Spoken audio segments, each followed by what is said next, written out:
Hello. हाय, good evening. और कैसे हो भाई सब लोग? बढ़िया, ठीक ठाक।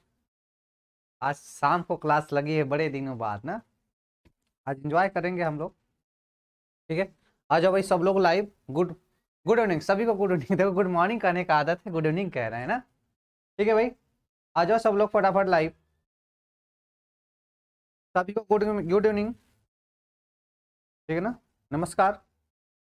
ठीक है ना। सर पीडीएफ नहीं मिलता है, नोट्स बनाने में प्रॉब्लम हो रही है। अच्छा अच्छा, पीडीएफ नहीं मिलता है।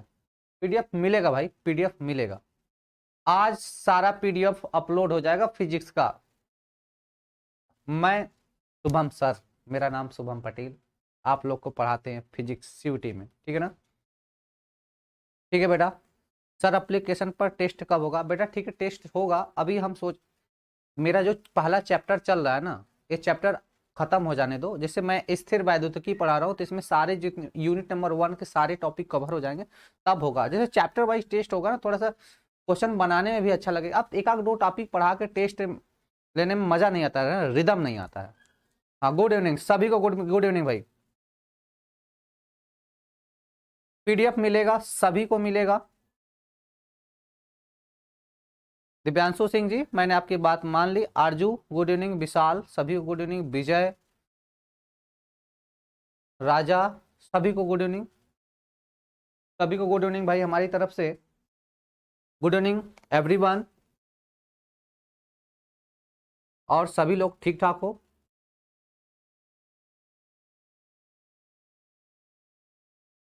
का हाल बा सबका? ठीक बा। अच्छा ठीक बा सबका हाल चाल। ठीक है, जल्दी जल्दी फटाक से लाइव जुड़ो। क्लास को स्टार्ट करेंगे, 6 बजे से क्लास स्टार्ट होनी होनी है। 2 मिनट हम लोग डिले कर चुके हैं। फटाफट लाइव जुड़ जाओ एक बार, फिर हम क्लास को स्टार्ट करते हैं। आ जाओ भाई सब, फटाफट सब लोग आ जाओ।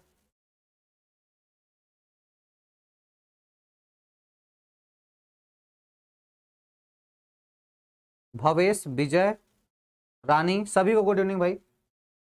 Good evening everyone.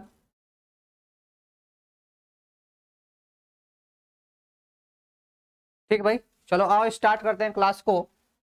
तो देखो आज हम पढ़ेंगे संधारित्र। क्या पढ़ेंगे भाई? संधारित्र पढ़ेंगे। अब पिछली क्लास में हमने क्या पढ़ा था? धारिता पढ़ा था। पिछली क्लास में हमने क्या पढ़ाया था आपको? धारिता पढ़ाया था। ठीक है ना। पिछली क्लास में हमने आपको धारिता पढ़ाया था। आज पढ़ेंगे संधारित्र। ठीक है। ठीक है। ठीक है ना। आज अगले टॉपिक को हमने पढ़ा रखा है जिसका नाम था धारिता। आज हम पढ़ेंगे संधारित्र के बारे में। किसके बारे में पढ़ेंगे मेरे भाई? संधारित्र के बारे में पढ़ेंगे। ठीक है ना। Everyone ready? एक बार थम्स अप करो, आगे चलते हैं।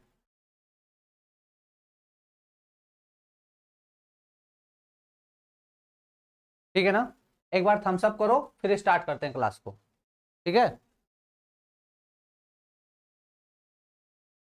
हाँ चलो बिल्कुल स्टार्ट करते हैं। तो बात करते हैं संधारित्र क्या होता है, जिसको हम लोग कैपेसिटर या कंडेंसर के नाम से जानते हैं। कैपेसिटर या कंडेंसर के नाम से जानते हैं। यह एक चार्ज स्टोर करने का सिस्टम होता है। इसमें दो चालक प्लेट होती हैं। इसमें क्या होता है? दो चालक प्लेटें होती हैं जिसके अंदर परावैद्युत भर दिया जाता है, डाई इलेक्ट्रिक भर दिया जाता है। बात समझ में आ रहा है बेटा? बनता कैसे है? यह दो चालक प्लेटों के बीच में, हाँ बिल्कुल सही, दो चालक प्लेटों के बीच में हम लोग इसमें परावैद्युत भर देते हैं। क्या भर देते हैं बेटा? परावैद्युत भर देते हैं। और इसी सेटअप को कहते क्या है हम लोग? संधारित्र कहते हैं। क्या कहते हैं? संधारित्र। यह क्या करता है? चार्ज को स्टोर करता है, आवेश को इकट्ठा करके रखता है। आवेश को स्टोर करने में इसका यूज करते हैं। हाँ बेटा बिल्कुल, हम सीयूईटी के लिए ही पढ़ा रहे हैं। ठीक है सर, बिल्कुल सही। बात समझ में आ रहा है? हाँ सभी को थम्स अप हो गया। अब सब लोग पेन कॉपी लेकर बैठ जाओ, जब कमेंट करने को बोला जाए तभी कमेंट करोगे। ठीक है ना। चलो भाई, तो कहते हैं किसी भी आकृति के दो चालक, किसी भी आकृति के दो चालक जिन पर बराबर व विपरीत आवेश हो, जिन पर बराबर व विपरीत आवेश हो एवं एक दूसरे के समीप स्थित हो, मिलकर संधारित्र का निर्माण करते हैं। मिलकर संधारित्र का निर्माण करते हैं।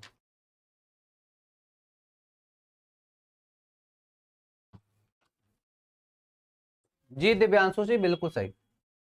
अगले पॉइंट की बात करते हैं, संधारित्र की धन प्लेट पर उपस्थित आवेश, संधारित्र की धन प्लेट पर उपस्थित आवेश एवं इसकी प्लेटों के बीच, एवं इसकी प्लेटों के बीच विभवांतर के अनुपात को संधारित्र की धारिता कहते हैं। संधारित्र की धारिता कहते हैं, सी बराबर क्या होता है बेटा, क्यू बाई भी। सी बराबर क्या होता है, क्यू बाई भी होता है। क्यू क्या होता है, यहां पर आवेश होता है। क्यू क्या होता है, आवेश होता है। भी क्या होता है, विभवांतर। भी क्या हो जाएगा भाई, विभवांतर हो जाएगा। और सी क्या हो जाएगी, यहां पे धारिता। सी क्या हो जाएगी, धारिता हो जाएगी। क्लियर है। पिछला सारा वीडियो इसी लेक्चर के ऊपर रिकॉर्डेड है, आप देख सकते हैं, ठीक है ना भाई। तो बात समझ गया। तो C equal to Q by V. C क्या है, आवेश है। भी क्या, विभवांतर। सी क्या हो जाएगी, धारिता हो जाएगी। ठीक है, आगे चलते हैं, आगे की बात करते हैं। देखो थोड़ा सा इसमें थ्योरेटिकल पार्ट है, फिर भी हम शॉर्ट नोट की कोशिश किए हैं, जितना हमसे कम हो सका है हम उतना कम करके लाए हैं, ठीक है ना।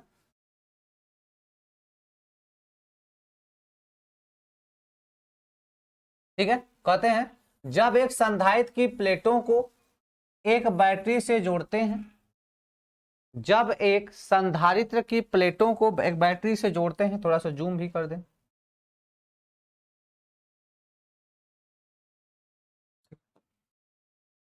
बैटरी से जोड़ते हैं तो यह आवेशित, तो यह आवेशित हो जाता है।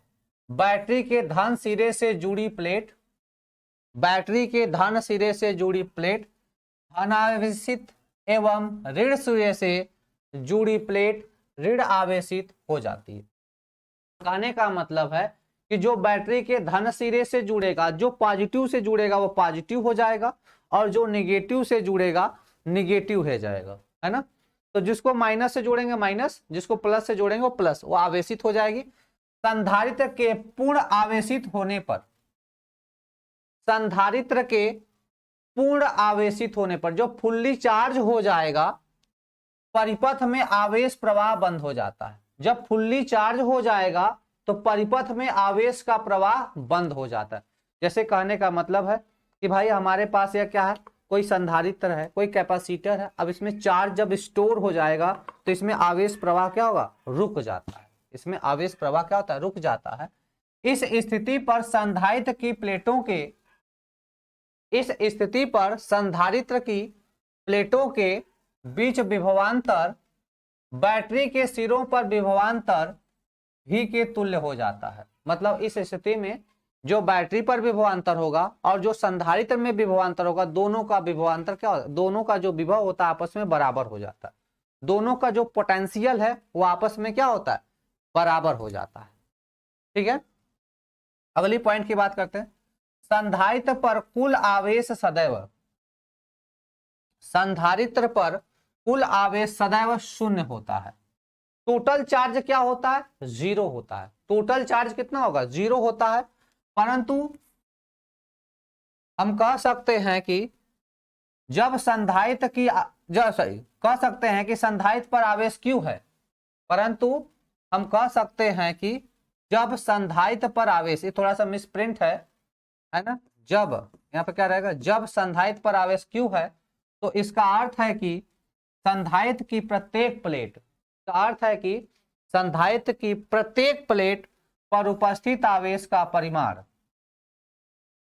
पर उपस्थित आवेश का परिमाण, थोड़ा सा यहाँ पे लगता है मिसप्रिंट कर दिया गया है ना, कुछ यहाँ पे गायब चल रहा है ना, यहाँ पे कुछ क्या चल रहा है, गायब चल रहा है। इसको मैं देख लेता हूँ कहाँ पे गड़बड़ है।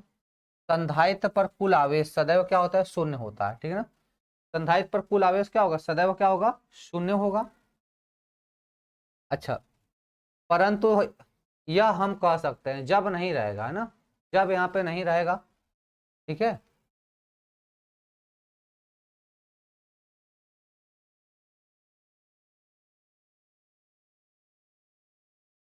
ठीक है ना, सिंपली सब छोड़ दो। सिंपली हम कह दें कि यदि किसी संधारित्र पर आवेश Q है तो उसका मतलब क्या, उस पर परिमाण है ना। सिंपली इसके कहने का मतलब क्या है, जब हम कहते हैं कि किसी संधारित्र पर आवेश Q है, इसका मतलब हमें समझना है कि उस पर कुल परिमाण है। लाइन नहीं है, अच्छा ठीक है, बाद में देख लेना भाई मेरे। तो इसका मतलब है कि यदि हम कहते हैं कि किसी संधारित्र पर आवेश Q है, इसका मतलब उसका परिमाण है, मैग्नीट्यूड से मतलब है। इससे मतलब है मैग्नीट्यूड से मतलब है।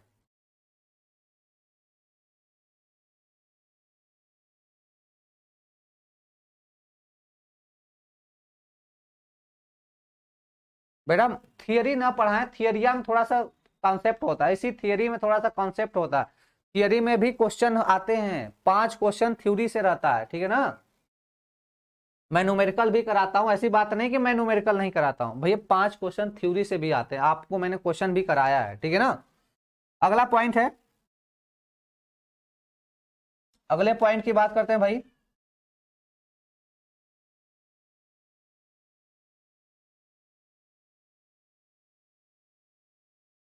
अगले पॉइंट की बात करते हैं, कहते हैं आवेशित संधारित्र में संचित ऊर्जा की बात करते हैं। अगले पॉइंट की बात करते हैं, आवेशित संधारित्र में ऊर्जा की बात करते हैं। तो क्या होता है, ऊर्जा U बराबर क्या होता है बेटा, हाफ CV स्क्वायर। ऊर्जा कितनी होती है, हाफ CV स्क्वायर। ऊर्जा कितनी होती है, U बराबर हाफ CV स्क्वायर, ठीक है ना।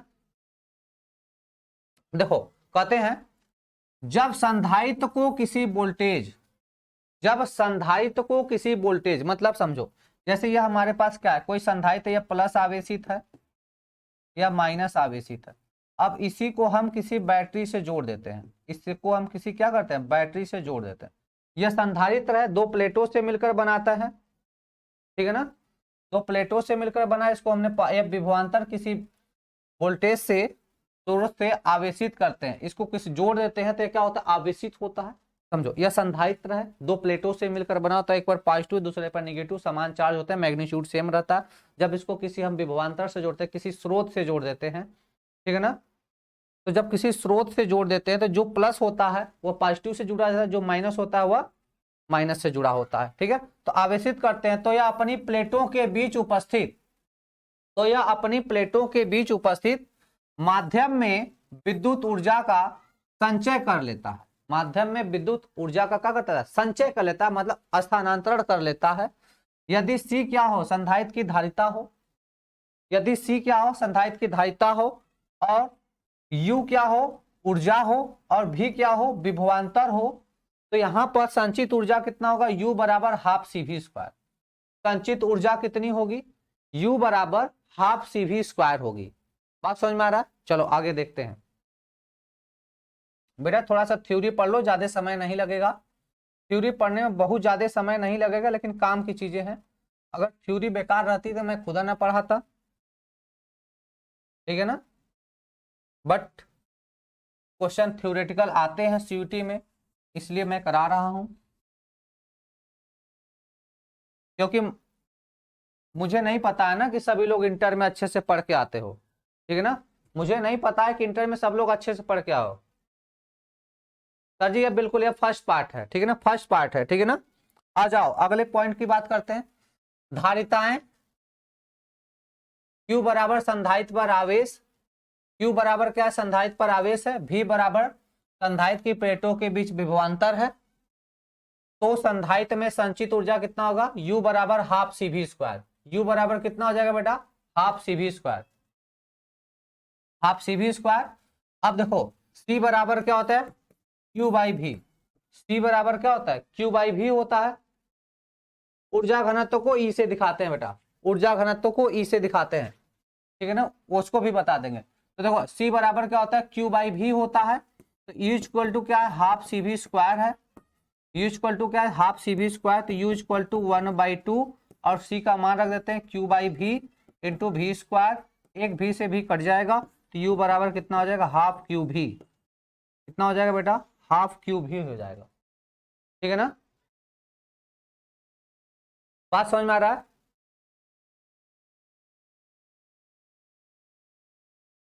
ठीक है ना। चलो और दूसरी चीज है क्यू भी हो गया। आप चाहो तो इसको भी का मान रख दो, यहां से भी का वैल्यू प्लेस कर दो। जैसे हम भी का मान निकाले तो भी इक्वल टू क्या हो जाएगा, क्यू बाई सी हो जाएगा। क्यू बाई क्या हो जाएगा, सी हो जाएगा। तो हम जानते हैं यू बराबर कितना होता है, half C V square, half C V square. या इसी में रख दे 1/2। यू बराबर कितना हमने निकाल लिया, यू बराबर 1/2 क्यू भी हो गया। भी का मान रखो, भी का जब मान रख देंगे तो भी equal to 1/2 into Q into V का मान हो जाएगा क्यू बाई सी। तो क्यू क्यू स्क्वायर हो जाएगा, तो भी equal to 1/2 C Q square. या तो देखो यह किसके टर्म में हो गया, आवेश के टर्म में, आवेश के रूप में और धारिता के रूप में विभवांतर निकाल लेंगे। यह किसके रूप में, आवेश और विभवांतर के रूप में ऊर्जा, सॉरी ये एनर्जी निकल रही है यहाँ पे, एक मिनट रुक जाओ, सॉरी यहाँ पे एनर्जी है, यू है, यह यू बराबर, ठीक है ना। तो यहाँ पे जो ऊर्जा निकली है धारिता और आवेश के रूप में, और यहां से जो ऊर्जा निकली है आवेश और विभवांतर के रूप में। आज सारे लेक्चर का पीडीएफ हम अपलोड करवा के जाएंगे। यह चैप्टर नंबर 1 है, इलेक्ट्रोस्टैटिक्स, वैद्युत स्थिर वैद्युतिकी का पार्ट, मतलब पहला लेक्चर चल रहा है, या 19वां या 20वां लेक्चर होगा, ठीक है ना। इसके बाद एक लेक्चर इसका और आएगा और पार्ट 1 खत्म हो जाएगा, पूरा पार्ट 1 खत्म हो जाएगा। उसके बाद हम वैद्युत धारा के बारे में पढ़ेंगे, जिसमें कूलाम का नियम, वैद्युत धारा, फिर ना उसमें आएगा अनुगमन वेग, ये सारी चीजें उसमें आएंगी, ठीक है ना। चलो भाई, तो बात समझ में आ गया। एनर्जी, एनर्जी यू बराबर दो टर्म में निकालेंगे, एक आवेश और विभवांतर के टर्म में ऊर्जा हाफ क्यू भी हो जाएगा, और यह धारिता और आवेश के टर्म में निकालेंगे तो क्या हो जाएगा, यू बराबर 1/2 सी इंटू क्यू स्क्वायर हो जाएगा। और दूसरे टर्म में निकालना हो तो U equal to half C V square, यह धारिता और विभवांतर के टर्म में है, ठीक है। चल देखो बेटा, यह सीयूईटी के हिसाब से पहला चैप्टर है। सीयूईटी के हिसाब से क्या है, पहला चैप्टर है। मतलब सीयूईटी के लेवल की बात करेंगे तो सीयूईटी में यह चैप्टर नंबर 1 चल रहा है। ये कौन सा चल रहा है, चैप्टर नंबर 1 चल रहा है। अगर इंटर की किताब से मिलाओगे तो चैप्टर नंबर 3 चल रहा है। यह कौन सा चैप्टर चल रहा है, अगर सीयूईटी में मिलाओगे तो चैप्टर नंबर 3 चल रहा है, ठीक है ना। सीयूईटी में मिलाओगे तो कौन सा चैप्टर, चैप्टर नंबर 1। अगर इंटर के लेवल से देखोगे तो चैप्टर नंबर 3 पे हम लोग पहुंचे हैं, ठीक है ना। अब बात करते हैं भाई कि परावैद्युत क्या होता है। अब हम अगला टॉपिक बात करेंगे भाई कि यह परावैद्युत क्या होता है, जिसको हम लोग कहते हैं डाई इलेक्ट्रिक। परावैद्युत की बात करते हैं, डाई इलेक्ट्रिक क्या होता है। तो यह डाई इलेक्ट्रिक कागज की पन्नी हो सकती, कागज हो सकता है, मतलब किसी कार्ग का टुकड़ा होता है, कागज का टुकड़ा होता है जो दोनों समांतर प्लेटों के बीच में भरा जाता है। जो आवेशी चालक प्लेट है उन्हीं के बीच में इनको भरा जाता है, ठीक है ना। बात करते हैं, कहते हैं देखो यार ये क्या है, चालक धात्विक पत्ती है। यह चालक धात्विक पत्ती है, ऊपर और नीचे, और बीच में क्या है, परावैद्युत भर दिया गया, जिसको हम कहते हैं प्लास्टिक सीट हो सकता है या कागज का भी सीट हो सकता है, ठीक है। चलो भाई, कहते हैं परावैद्युत विद्युत रोधी पदार्थ के वे होते हैं, क्या बोलते हैं भाई, परावैद्युत विद्युत पदार्थ वे होते हैं जो अपने में से विद्युत को प्रवाहित नहीं। कहने का मतलब है जैसे अब परावैद्युत क्या क्या कोई पदार्थ, ऐसे पदार्थ होते हैं जिनमें से विद्युत धारा प्रवाह नहीं होती। मतलब परावैद्युत वे पदार्थ होते हैं जिनमें से विद्युत धारा प्रवाहित नहीं होती, मतलब अपने अंदर से विद्युत धारा को जाने नहीं देते, विद्युत को प्रवाहित नहीं होने देते, किंतु विद्युत प्रभाव का प्रदर्शन करते हैं, परंतु विद्युत प्रभाव का प्रदर्शन करते हैं। इनमें मुक्त इलेक्ट्रॉन नहीं होते हैं, इसके अंदर मुक्त इलेक्ट्रॉन है। प्लास्टिक के अंदर फ्री इलेक्ट्रॉन होते हैं, नहीं होते, ये अचालक होते हैं। ये होते कैसे हैं भैया, अचालक होते हैं। ये होते कैसे हैं, अचालक, ठीक है ना। ये विद्युत क्षेत्र में रखे जाने पर ध्रुवित हो जाते हैं, ध्रुवित मतलब आयनित हो जाते हैं, पोलराइज्ड हो जाते हैं, प्लस में और माइनस में टूट जाते हैं। ध्रुवित का मतलब है पोलराइज्ड हो जाते हैं, पोलराइज का मतलब पॉजिटिव और नेगेटिव में क्या होते हैं, ब्रेक हो जाते हैं। पॉजिटिव नेगेटिव में क्या होते हैं, आयनित हो जाते हैं, प्लस फॉर्म और माइनस फॉर्म में टूट जाते हैं। इसीलिए तो कि हम किसी संधारित्र के अंदर जब आवेश डालते हैं तो उसी के अंदर जो डाई इलेक्ट्रिक मटेरियल भरा वही ध्रुवित हो जाता है, प्लस माइनस में टूट के अलग हो जाता है। ठीक है, जैसे जैसे डिस्चार्ज होगा फिर से न्यूट्रल हो जाते हैं।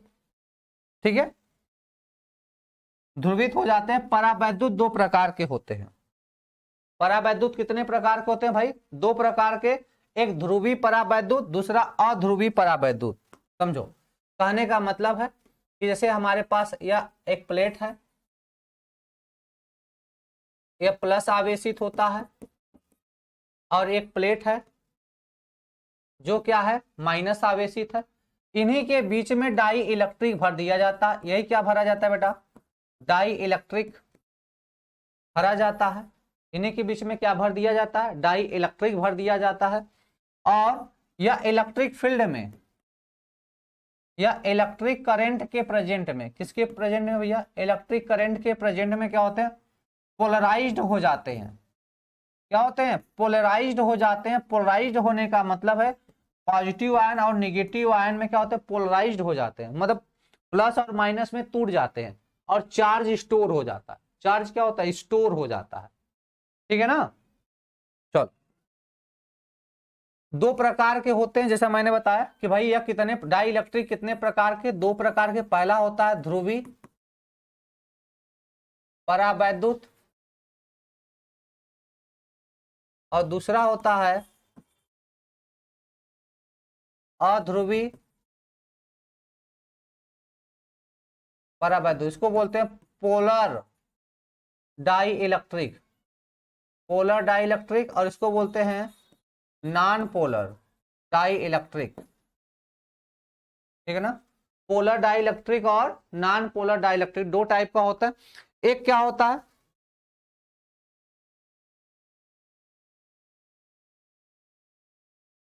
ठीक है भाई, अब समझो हम क्या करते हैं,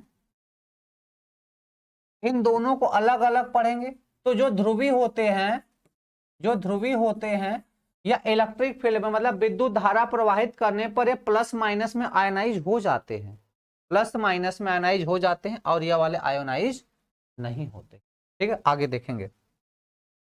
पहले की बात करते हैं ध्रुवी परावैद्युत, तो इसको इंग्लिश में बोलते हैं पोलराइज्ड डाई इलेक्ट्रिक बोलते हैं। पोलराइज्ड मतलब यह ध्रुवित होगा। ठीक है ना। चलो, कहते हैं विद्युत क्षेत्र की अनुपस्थिति में भी प्रत्येक ध्रुवी अणु में, प्रत्येक ध्रुवी अणु में अस्थाई द्विध्रुव आघूर्ण पी होता है। अस्थाई द्विध्रुव आघूर्ण पी होता है किसकी उपस्थिति में, कर विद्युत क्षेत्र की उपस्थिति अनुपस्थिति में, मतलब विद्युत क्षेत्र उपस्थित नहीं रहेगा, नहीं रहेगा, फिर भी क्या होते हैं, यह पोलराइज्ड होते हैं, और ध्रुवी अणु के रूप में क्या होता है, द्विध्रुव आघूर्ण होता है। परंतु परावैद्युत पदार्थ का परिणामी, परंतु परावैद्युत पदार्थ का परिणामी द्विध्रुव आघूर्ण शून्य होता है। कहने का मतलब है डाइपोल का फॉर्म करते हैं या द्विध्रुव बनाते हैं, प्लस माइनस रहता है, लेकिन रिजल्टेंट क्या होता है, जीरो। जैसे समझो, क्या इसके अंदर इलेक्ट्रॉन नहीं है, क्या इसके अंदर इलेक्ट्रॉन नहीं है, इलेक्ट्रॉन है मेरे भाई, इलेक्ट्रॉन है, लेकिन नेट डिस्प्लेसमेंट कितना है, जीरो है। अच्छा, नॉन पोलर, नॉन पोलर का एग्जांपल, अच्छा नॉन पोलर का एग्जांपल, नॉन पोलर का एग्जांपल, अरे भैया बहुत सारे एग्जांपल होते हैं, जैसे H2 अणु ले लो तो H2 अणु गैस फॉर्म में ले सकते हो, है ना, ये सब नॉन पोलर के एग्जांपल, गैसियस फॉर्म में ले सकते हो। ठीक है ना। समझो, क्या इसमें इसमें इलेक्ट्रॉन नहीं है, इसमें इलेक्ट्रॉन है, बट जो इलेक्ट्रॉन का डिस्प्लेसमेंट है, टोटल डिस्प्लेसमेंट हुआ जीरो हो जाएगा। इसमें क्या होता है, टोटल डिस्प्लेसमेंट जीरो हो जाएगा। तो भैया टोटल डिस्प्लेसमेंट जब जीरो होगा तो नो करंट, कोई भी करंट नहीं होता। इसमें चार्ज मोशन में है, बट टोटल डिस्प्लेसमेंट कितना होता है, जीरो होता है। तो वही कह रहा है कि भैया द्विध्रुव अणु में अस्थाई द्विध्रुव आघूर्ण पी होता है, परंतु वैद्युत पदार्थ का परिणामी द्विध्रुव रिजल्टेंट जो डाइलेक्ट्रिक है, आघूर्ण है, डाइपोल है, जो पूरा रिजल्टेंट जो मिलेगा या क्या मिलेगा, जीरो मिलेगा। रिजल्टेंट क्या मिलेगा, जीरो मिलेगा, क्योंकि विद्युत क्षेत्र की अनुपस्थिति में द्विध्रुव अणु, क्योंकि विद्युत क्षेत्र की अनुपस्थिति में द्विध्रुव अणु इस प्रकार बिखरे होते हैं कि वे एक दूसरे को द्विध्रुव आघूर्ण निरस्त कर देते हैं। तो वही कहने का मतलब है कि रिजल्टेंट क्या मिलेगा, 0 मिलेगा। मतलब समझो, अब 20 लोग आपस में लड़ रहे हो, सब लोग एक दूसरे को मार के गिरा दिए, तो रिजल्टेंट क्या होगा, 0। वही चीज है यहाँ पे। तो जैसे देखो, ये क्या होगा, माइनस, ये प्लस है, फिर इसी तरह यह देखो, यह माइनस है तो यह प्लस हो जाएगा, यह माइनस है तो यह प्लस हो जाएगा, यह माइनस है तो यह प्लस हो जाएगा, फिर यह माइनस। तो रिजल्टेंट क्या मिलेगा, यहाँ पे 0 मिलेगा। जैसे देखो यहाँ पे बनाया गया प्लस माइनस, तो ओवरऑल रिजल्टेंट क्या मिलेगा, जो रिजल्ट मिलेगा वो क्या मिलेगा आपको, कि भैया यहाँ पे जो रिजल्टेंट मिलेगा आपको 0 मिल जाएगा, नो डिस्प्लेसमेंट। आगे कहते हैं, विद्युत क्षेत्र की उपस्थिति में द्विध्रुव अणु विद्युत क्षेत्र की दिशा में व्यवस्थित हो जाते हैं। क्या कह रहा है कि विद्युत क्षेत्र की उपस्थिति में इलेक्ट्रिक फील्ड के डायरेक्शन में सभी फील्ड सेटअप हो जाते हैं। जैसे अभी कोई डायरेक्शन नहीं था, सब जाए जिधर के लड़ रहे थे, ऐसे ऐसे टक्कर मार के रिजल्टेंट 0। लेकिन जैसे इलेक्ट्रिक फील्ड लगा दिया, एक डायरेक्शन मिल जाएगा उनको, एक ही डायरेक्शन में होने लगेगा, तो रिजल्टेंट 0 नहीं होता है, व्यवस्थित हो जाते हैं और पदार्थ में एक नियत द्विध्रुव आघूर्ण उत्पन्न हो जाता है। और पदार्थ में क्या होता है, एक नियत द्विध्रुव आघूर्ण उत्पन्न हो जाता है, जैसे जल, एल्कोहल, CO2, NH3 या Cl इत्यादि ध्रुवीय अणु परमाणुओं से बने होते, ठीक है ना। तो यहां पर क्या मिलेगा, यह पोलराइज्ड फॉर्म मिलता है। कौन मिलता है, पोलराइज्ड फॉर्म मिलता है, ठीक है ना। HCl, KCl, NaCl है ना, CO2, NH3, ये सब क्या है, ध्रुवीय है, ये क्या है, पोलर है। बात समझ में आ रहा है। चलो एक बार मैं साइड हट जाता हूं, नोट कर लो।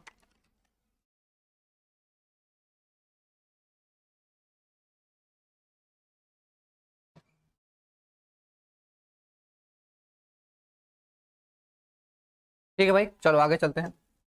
अगला है अध्रुवी, नॉन पोलर। अध्रुवी जिसको बोलेंगे नॉन पोलर डाइलेक्ट्रिक। सर नींद आ रहा है, अरे नींद अभी भाग जाएगी, अभी क्वेश्चन करने वाले हैं, नींद अभी भाग जाएगी, क्वेश्चन करने वाले हैं, ठीक है ना। कहते हैं अध्रुवी अणुओं में, क्या बोलेंगे भाई, अध्रुवी अणुओं में प्रत्येक अणु का सामान्य अवस्था में, प्रत्येक अणु का सामान्य अवस्था में द्विध्रुव आघूर्ण शून्य होता है। द्विध्रुव आघूर्ण क्या होता है, शून्य होता है, 0 होता है, ठीक है। जब वैद्युत क्षेत्र आरोपित किया जाता है तो अणु प्रेरित वैद्युत द्विध्रुव बन जाते हैं। फिर से समझो, जब विद्युत क्षेत्र आरोपित किया जाता है तो अणु प्रेरित वैद्युत द्विध्रुव बन जाते हैं। प्रेरित मतलब किसी के प्रभाव में, जैसे N2O2, बेंजीन, मीथेन इत्यादि अध्रुवी परमाणुओं अणुओं से बने होते हैं। सामान्यतः किसी भी कुचालक पदार्थ को परावैद्युत कहा जाता है, किंतु व्यापक रूप में एक कुचालक पदार्थ जिनके अणु अध्रुवी हो परावैद्युत कहलाते हैं। बड़े पैमाने पे, जैसे मैंने बताया, जैसे जो हमने बताया, एक तरह से देखोगे तो जो डाई इलेक्ट्रिक बनता है अंदर मैक्सिमम क्या कहते हैं, कागज लपेटा जाता है ना, या दफ्ती ना, गत्ते का नाम सुना, उसको लगाया जाता है। वही क्या होता है, कुचालक पदार्थ ही मेन रूप से क्या होते हैं, यहाँ पर परावैद्युत का काम करते हैं, जो कुचालक होते हैं। तो ज्यादातर यहाँ पे फोम वोम का यूज किया जाता है, और मैक्सिमम देखोगे तो जब दफ्ती होता है, जैसे जो कोई मोबाइल ही खरीदोगे तो जो ऊपर से बॉक्स वाला कागज लगा के आता है, उसी का यूज करते हैं, ठीक है भाई। चलो यहां तक हो गया।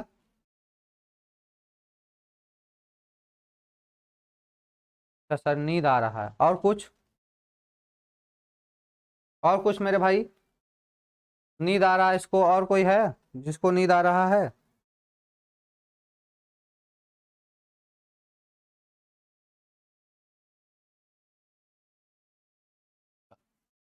आगे बात करते हैं परावैद्युत पट्टी का ध्रुवण। अगला टॉपिक है परावैद्युत पट्टी का ध्रुवण, है ना। स्क्रीनशॉट नहीं आ रहा है, स्क्रीनशॉट नहीं आता है इसमें। थोड़ा प्राइवेसी है में भी शायद। परावैद्युत पट्टी का ध्रुवण कहते हैं विद्युत क्षेत्र आरोपित करने पर, विद्युत क्षेत्र आरोपित करने पर परावैद्युत पट्टी का दोनों सतहों पर बराबर व विपरीत आवेश प्रेरित हो जाने की प्रक्रिया को ध्रुवण कहते हैं। क्या कहते हैं भाई, फिर से समझो। विद्युत क्षेत्र आरोपित करने पर परावैद्युत पट्टी की दोनों सतहों पर बराबर व विपरीत आवेश प्रेरित हो जाने की प्रक्रिया को, प्रेरित हो जाने की प्रक्रिया को, ठीक है, वो क्या कहते हैं इसको हम लोग, ये क्या होगा,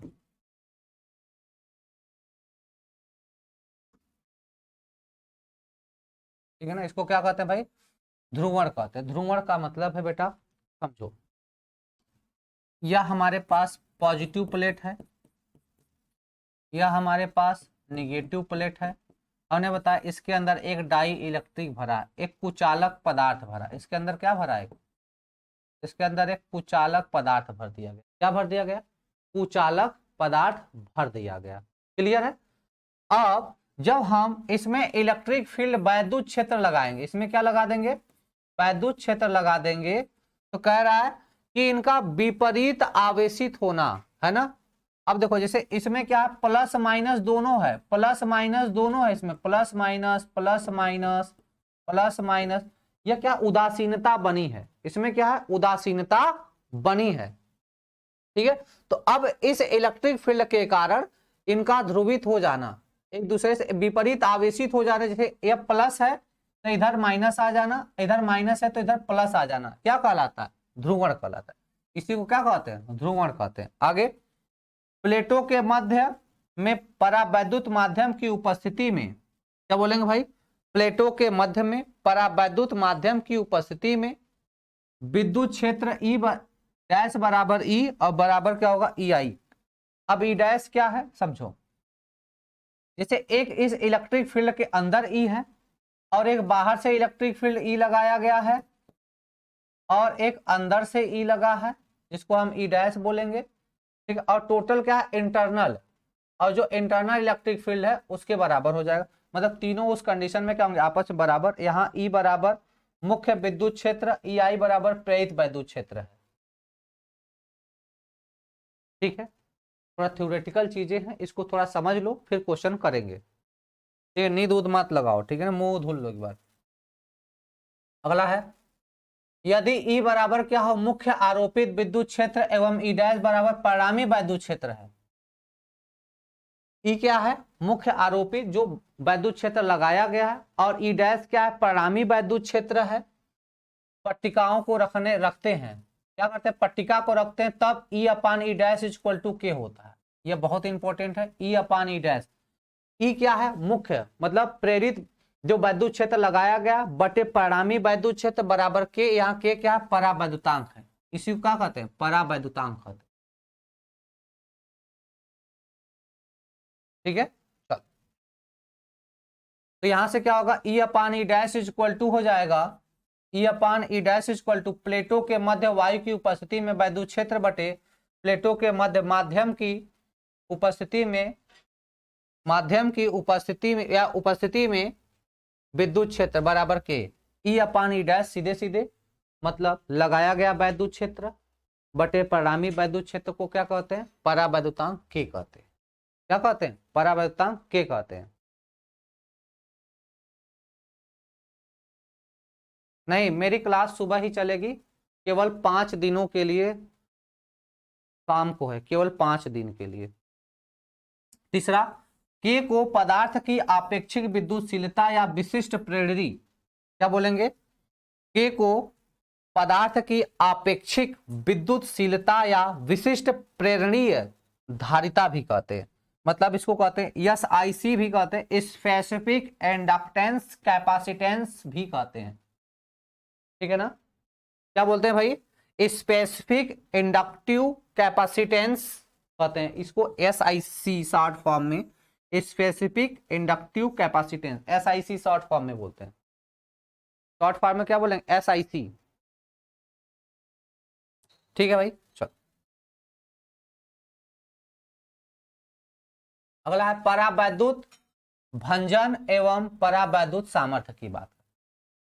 परावैद्युत भंजन एवं परावैद्युत सामर्थ्य की बात करते हैं। ठीक है, आ जाओ। कहते हैं यदि परावैद्युत पदार्थ पर बहुत उच्च, यदि परावैद्युत पदार्थ पर बहुत उच्च विद्युत क्षेत्र आरोपित करते हैं तो इसके मतलब परावैद्युत पदार्थ, जैसे हमारे पास क्या है, कोई परावैद्युत पदार्थ है, इसके ऊपर बहुत ज्यादा वैद्युत क्षेत्र आरोपित करते हैं तो इसके परमाणुओं की बाहरी कक्षाओं में स्थित, तो इसके परमाणुओं के बाहरी कक्षाओं में स्थित इलेक्ट्रॉन पृथक होने लगते हैं। इलेक्ट्रॉन पृथक मतलब इलेक्ट्रॉन अलग होने लगते हैं। अलग का मतलब पोलराइज्ड होने लगते हैं, ध्रुवित होने लगते हैं।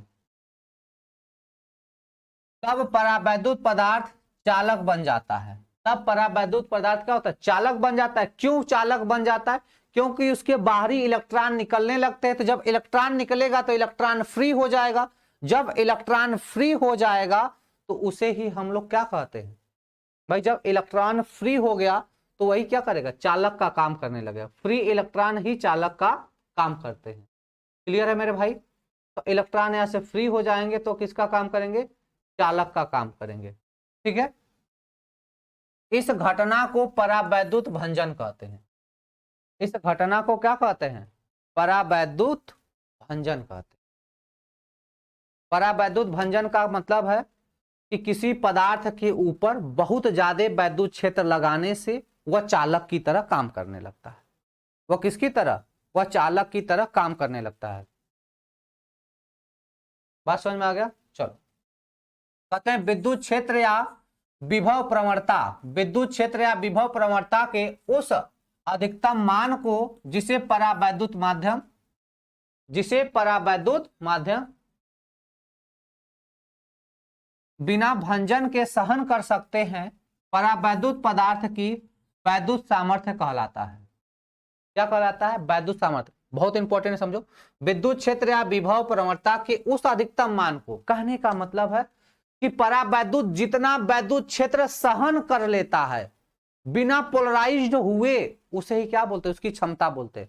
कहने का मतलब है कि इसके ऊपर इतना वैद्युत क्षेत्र अप्लाई करें फिर भी यह चालक में न बदले। जब तक चालक में नहीं बदलेगा, जितना सहन कर सकता है बिना चालक की अवस्था में बदले, वही क्या कहलाता है, इसका सामर्थ्य कहलाता है। कहते हैं जिसे माध्यम बिना भंजन के सहन कर सके, परावैद्युत माध्यम की सामर्थ्य कहते हैं। इसका एसआई मात्रक क्या होगा, वोल्ट प्रति मीटर होगा। क्या होगा, वोल्ट प्रति मीटर। एवं व्यवहारिक मात्रक किलो वोल्ट पर एमएम होगा, मिलीमीटर हो जाएगा। वायु का परावैद्युत सामर्थ्य 3 × 10⁻6 वोल्ट पर मीटर होगा। यहाँ पे डिस्टेंस की बात होती है ना, पट्टिका रखी गई, चौड़ाई होती है तो मीटर में ली जाती है। ठीक है ना सर? फिजिक्स की क्लास डेली कब होगी? अरे फिजिक्स की 2 क्लासें चलती हैं। ठीक है, थोड़ा फास्ट हम करेंगे भाई। अब आ जाओ, अब यहाँ से देखो इंपॉर्टेंट शुरू तुम लोग का, और यहाँ से न्यूमेरिकल वाला पोर्शन भी शुरू, इंपॉर्टेंट भी शुरू और न्यूमेरिकल भी शुरू। ध्यान देना। कहते हैं समांतर प्लेट संधारित्र क्या होता है। समांतर प्लेट संधारित्र क्या होता है बेटा, समझो। समांतर प्लेट संधारित्र में क्या होता है, 2 समांतर प्लेटें होती हैं जिस पर समान परिमाण और विपरीत आवेश, परिमाण में समान परंतु विपरीत होते हैं, आवेशित किया जाता है। इन दोनों को, एक को किसी सोर्स पे जोड़ देते हैं, दूसरे को हम ग्राउंड से जोड़ देते हैं। दूसरे को क्या करते हैं, ग्राउंड से जोड़ देते हैं, और इनके बीच में डाई इलेक्ट्रिक पदार्थ भर दिया जाता है। ठीक है, और इनके बीच में डाई इलेक्ट्रिक। 10 मई तक पूरा खत्म हो जाएगा सिलेबस। 10 मई तक सारे सिलेबस फिजिक्स के खत्म हो जाएंगे, फिर प्रैक्टिस सेट चलेगी।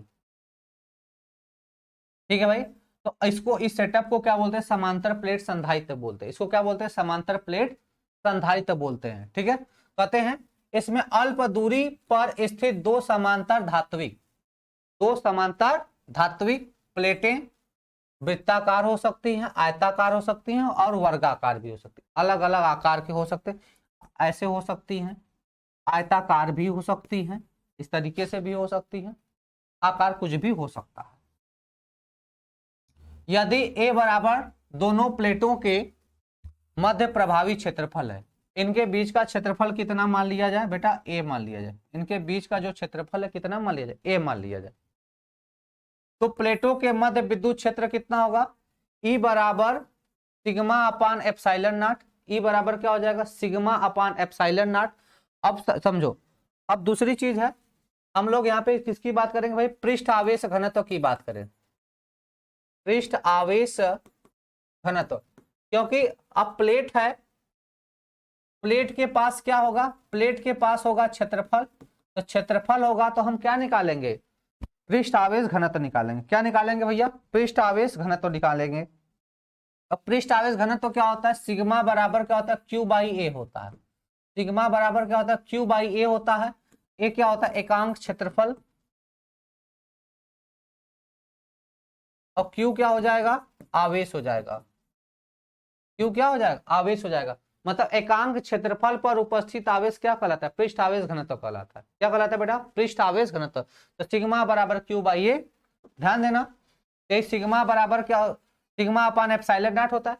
हम जानते हैं समांतर प्लेट संधारित्र की, या पर कहते हैं किसी अनंत लंबाई का तार हो तो उस पर जो वैद्युत क्षेत्र की तीव्रता हो उस कितना होता है, सिग्मा अपान एप्सिलॉन नॉट होता है। तो क्या हो जाएगा, अब सिग्मा बराबर क्या हो जाएगा, यहाँ से क्यू बाई ए हो जाएगा, मान रख देंगे तो Q upon A epsilon not. तो ई बराबर क्या हो जाएगा, Q upon A epsilon not, याद रहेगा। प्लेटों के मध्य विभवांतर की बात करते हैं तो भी बराबर क्या होता है, भी बराबर क्या होता है भैया, ईडी। भी बराबर क्या होता है, ईडी, है ना। तो रुको रुको रुको, तो यहां से क्या हो जाएगा, भी बराबर ईडी, तो क्या हो जाएगा, भी बराबर यहां से हो जाएगा ईडी।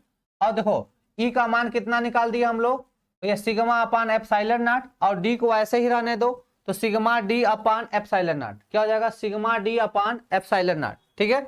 धारिता कितना हो जाएगा, तो क्या इस धारिता हो जाएगी सिग्मा बराबर सी बराबर सिग्मा, सॉरी सी बराबर एप्सिलॉन नॉट ए अपान डी, एप्सिलॉन नॉट ए अपान डी हो जाएगा। और सीजीएस मात्रक में इसका क्या हो जाएगा, सीजीएस में क्या हो जाएगा, या ए अपान 4 पाई डी हो जाएगा। कितना हो जाएगा, ए अपान 4 पाई डी हो जाएगा। इसको छोड़ दो, इसका कोई जरूरत नहीं है, सीधे सीधे याद रखो कि इनकी धारिता कितनी होगी, तो सिग्मा ए अपान डी होगा। क्या होगा, सिग्मा ए अपान डी। ये इंटर के बुक में भी है और इसमें क्वेश्चन पर भी आते हैं, इसमें क्वेश्चन भी आते हैं, इंटर के बुक में भी अवेलेबल है, ठीक है ना। धारिता कितना हो जाएगा, sigma epsilon naught A upon D, epsilon not. और एप्सिलॉन नॉट का मान कितना होता है बेटा, एप्सिलॉन नॉट का मान कितना होता है, नेक्स्ट पेज पे आ जाओ। एप्सिलॉन नॉट का मान 8.85 गुणे 10 घाते माइनस का 12 हो जाएगा, ठीक है। एप्सिलॉन नॉट का मान सबको याद होगा, एप्सिलॉन नॉट का मान 8.85 गुणे 10 घाते माइनस का 12, ठीक है। तो देखो, अब समांतर प्लेट संधारित्र के लिए हमने वैद्युत क्षेत्र की तीव्रता निकाल ली, सिग्मा अपान एप्सिलॉन नॉट हो गया। वैद्युत विभव निकाल लिया, या ई इंटू डी होता है, ठीक है। और धारिता निकाल ली, यह एप्सिलॉन नॉट ए अपान डी होता है।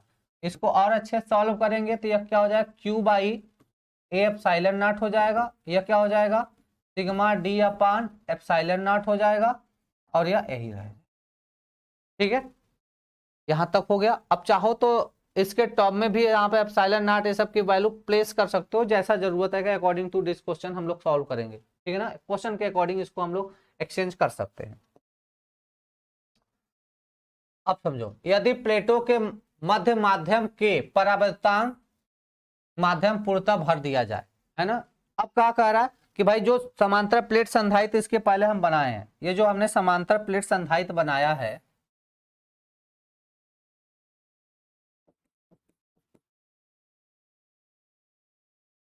यह जो हमने समांतर प्लेट संधारित्र बनाया है, ये ग्राउंडिंग कर देते हैं, ये हमने सोर्स से जोड़ दिया।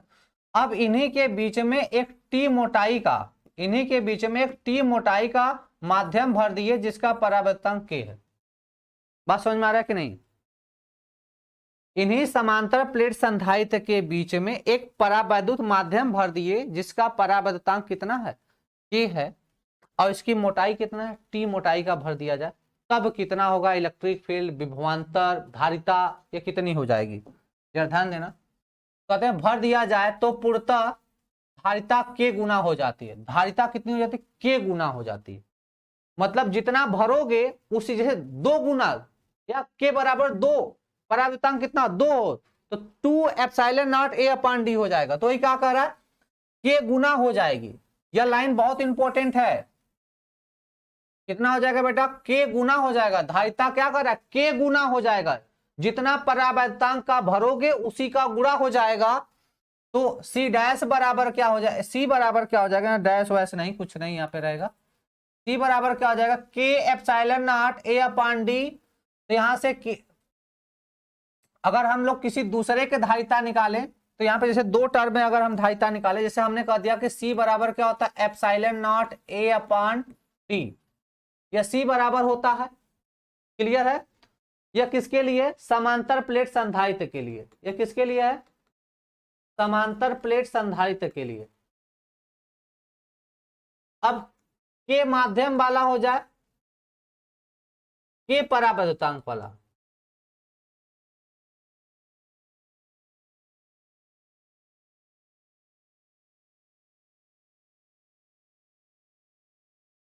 के परावर्तांक वाला समांतर प्लेट संधारित्र हो जाए तो यहाँ पे क्या हो जाएगा, सी डैश बराबर हम निकालेंगे तो इसी में के का गुणा के एप्सिलॉन नॉट ए अपॉन डी। कितना हो जाएगा बेटा, के एप्सिलॉन नॉट ए अपॉन डी। तो ध्यान देना, अगर हम इतने की बात करें, इतना देखो क्या है, तो कह देंगे सी डैश बराबर के सी। यह भी तो बोल सकते हैं, यह भी तो बोल सकते हैं। यहां से देखो वहां पे प्लेस कर देंगे। तो जैसे बोला जाएगा कि पहले माध्यम का परावर्तांक इतना था तो धारिता इतनी थी, अब परावर्तांक इतना कर दिया गया तो धारिता कितना होगा, तो उतने का गुणा कर देंगे।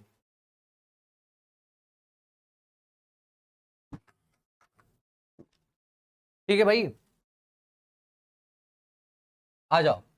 अगला है, समांतर प्लेट संधारित्र की धारिता ए एवं डी पर निर्भर करती है।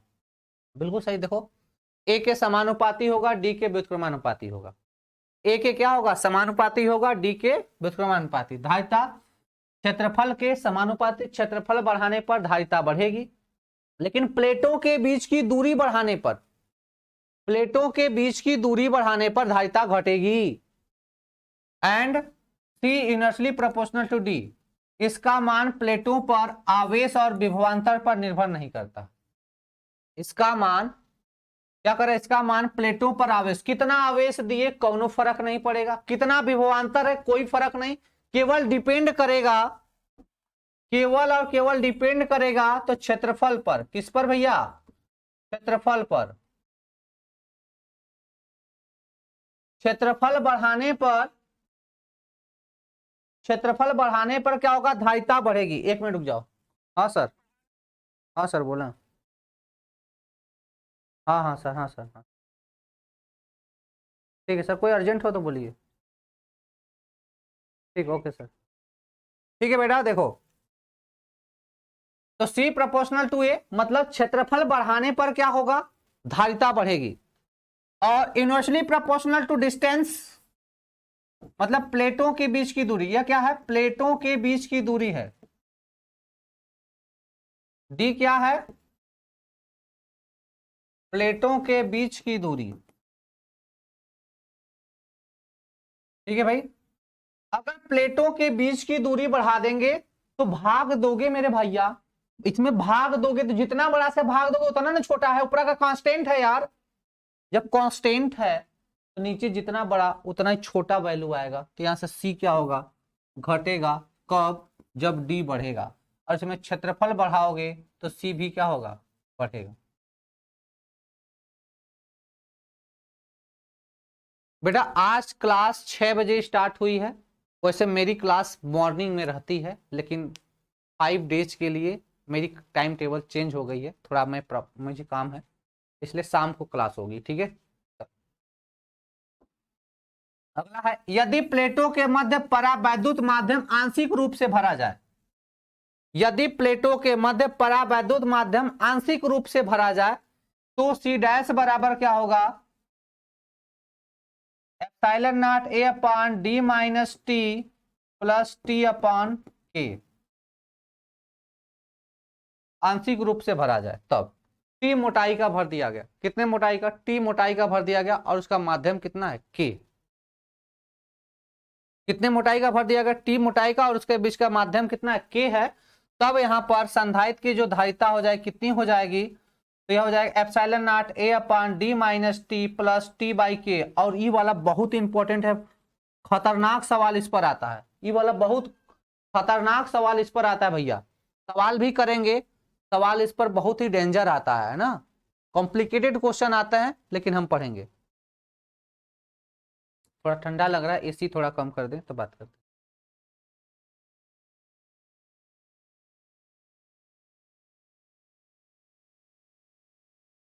ठीक है, आगे चलते हैं थोड़ा। फिर कह रहा है क्या, यदि चित्र में दिखाए गए अनुसार बहुत सारी परावैद्युत पट्टियां, बहुत सारी परावैद्युत पट्टियां प्लेटों के मध्य रख दी जाए। जैसे क्या कह रहा है कि हमारे पास एक प्लस वाला जो प्लेट है और एक जो माइनस वाला प्लेट है, इनके बीच में ढेर सारी पट्टियां भर दी जाए। कितनी पट्टियां भैया, ढेर सारी पट्टियां भर दी जाए। जैसे यह T1 T2 T3 T4 ढेर सारा यन पट्टियां भर दी जाए, बहुत सारी पट्टियां भर दी जाए, तब कितना होगा धारिता, तो कहेंगे C डैश बराबर एप्सिलॉन नॉट ए, यह कांस्टेंट होगा। फिर कहेंगे डी माइनस, क्वेश्चन बोलेंगे T1 plus T2 plus T3 plus dot dot dot, और प्लस क्या हो जाएगा T1 अपान K1 प्लस T2 अपान K2 प्लस T3 अपान K3 plus dot dot dot, यह हो जाएगा, यह धारिता हो जाएगी। ठीक है,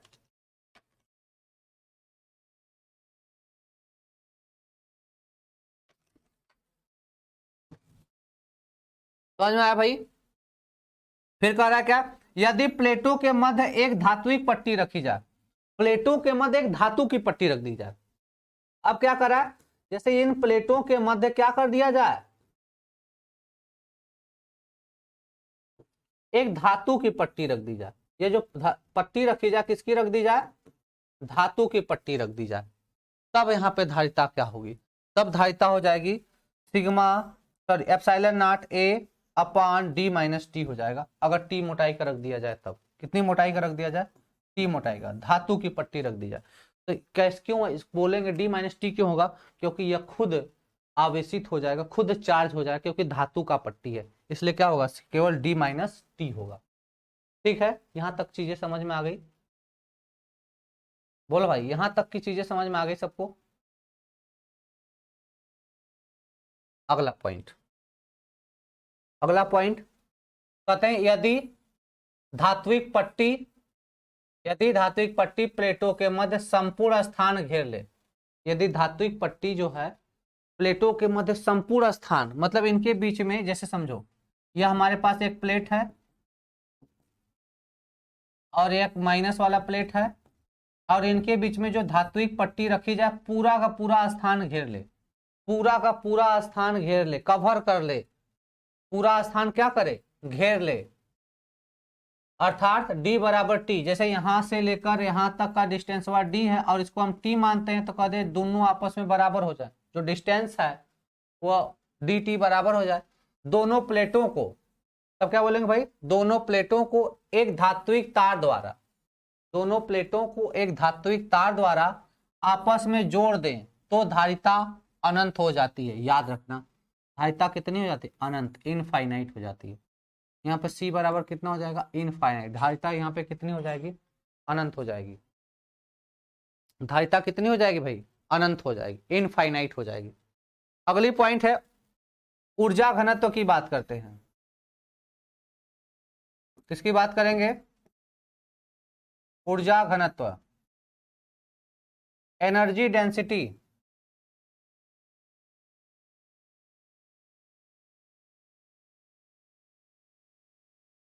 एनर्जी डेंसिटी की बात करते हैं, कहते हैं समांतर प्लेट संधारित्र की प्लेटों के मध्य ऊर्जा घनत्व बराबर ऊर्जा बटे आयतन।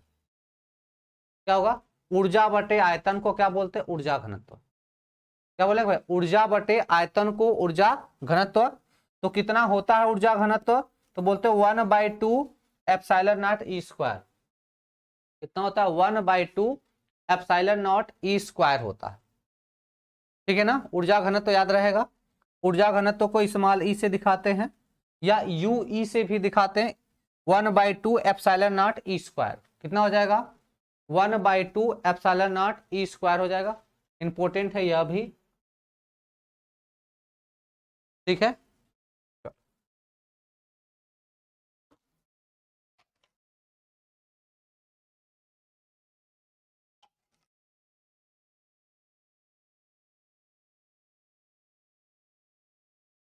चलो भाई आगे चलते हैं। अब बात करते हैं समांतर प्लेट संधारित्र की प्लेटों के मध्य बल कितना होगा। समांतर प्लेट संधारित्र की प्लेटों के बीच में फोर्स कितना लगेगा, बल कितना लगेगा। देखो बल F बराबर सिग्मा A² अपान 2ε0। अब जानते हो सिग्मा का मान हम लोग रख सकते हैं यहां से। देखो सिग्मा ए, अब सोचो सिग्मा बराबर क्या होता है, Q/A। सिग्मा बराबर क्या होता है बेटा, Q/A होता है। इसी का वैल्यू प्लेस कर दोगे तो क्या हो जाएगा, Q²। क्या हो जाएगा, अरे सिग्मा का स्क्वायर तो Q²/A² कट जाएगा, तो Q² अपान 2ε0A। अब Q बराबर क्या होता है, CV। Q बराबर क्या होता है, CV होता है। इसको प्लेस कर देंगे तो एक ठो क्या होगा, कट जाएगा, तो क्या हो जाएगा CV² अपान 2D हो जाएगा। क्या हो जाएगा, CV² अपान 2D हो जाएगा। ठीक है, चलो अब देखो, जब परावैद्युतांक संधारित्र में प्रवेश करे, अगला पॉइंट है, जब परावैद्युतांक संधारित्र में प्रवेश करे तब समांतर प्लेट संधारित्र की राशियों Q मतलब आवेश, C मतलब धारिता, V मतलब वोल्टेज, E मतलब वैद्युत क्षेत्र, U मतलब ऊर्जा में परिवर्तन। एक चार्ट टेबल है जैसा मैंने पीछे पढ़ाया उसी के लिए है। जैसे देखो ये भौतिक राशियां, जैसे बैटरी हटा दी गई, क्या किया गया, बैटरी हटा दिया गया और बैटरी जोड़ दी गई। दोनों केस में बोला जा रहा है, तो जब बैटरी हटा दी जाएगी तो धारिता क्या हो जाएगी, C बराबर KC, आवेश Q' बराबर Q हो जाएगा। आवेश कितना हो जाएगा भाई, Q' बराबर कितना हो जाएगा, Q हो जाएगा। और विभवांतर V' बराबर V/K हो जाएगा। वैद्युत क्षेत्र E' बराबर E/K। ऊर्जा कितना हो जाएगा, U' बराबर U/K। और जब बैटरी जुड़ी हो तो C' बराबर KC होगा, और जब बैटरी जुड़ी हो तो Q' बराबर KQ होगा, और जब बैटरी जुड़ी हो तो V' बराबर V होगा, E' बराबर E होगा, और U बराबर KU होगा। इतनी बात समझ में आ रही सबको? यह मैंने PDF अपलोड कर दूंगा, आप देख लेना वहां से, मैं PDF अपलोड कर दूंगा इसके लिए।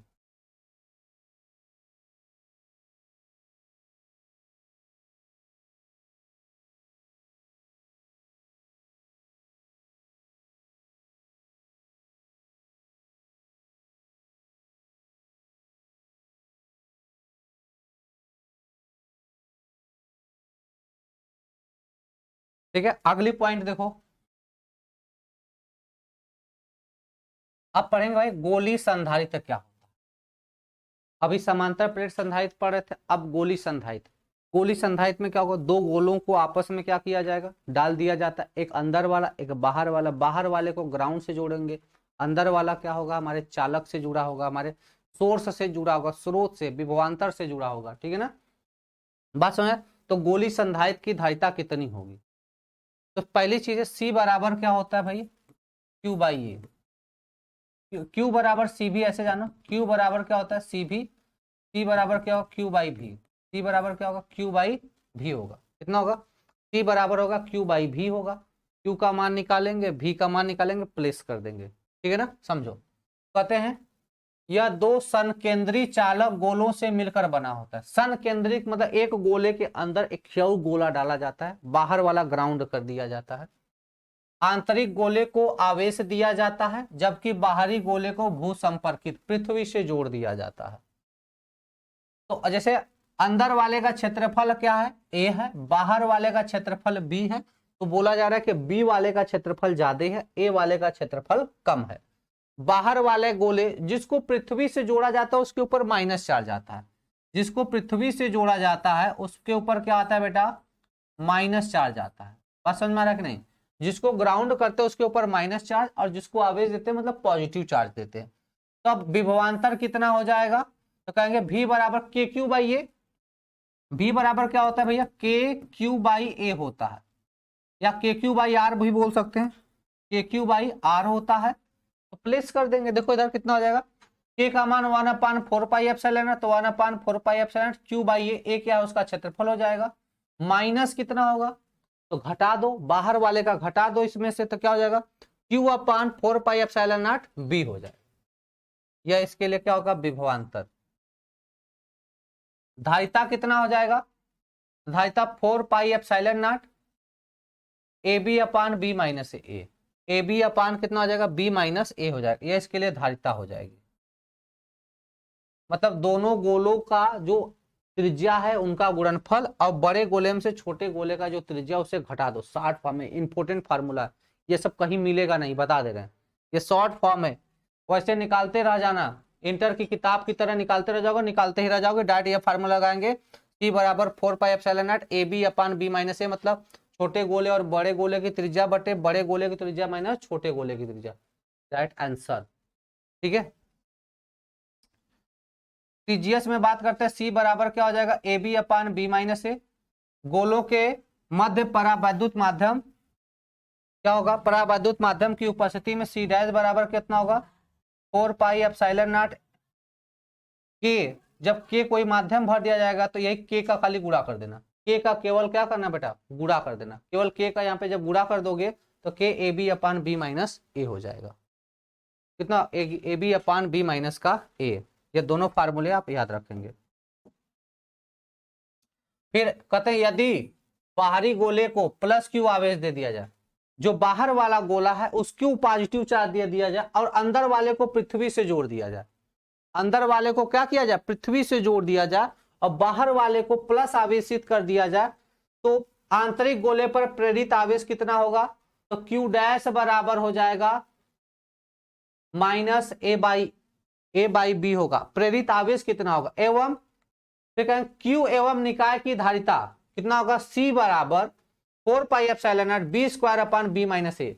यह याद रखना कब के लिए है, जब बाहर वाला गोला पॉजिटिव चार्ज किया जाए, अंदर वाला गोला पृथ्वी से जोड़ दिया जाए, तब धारिता कितनी होगी, 4 पाई एप्सिलॉन नॉट, या सिंपली बोलो के, या 1/k बोल सकते हो, 4 pi epsilon naught into B square upon B minus ए।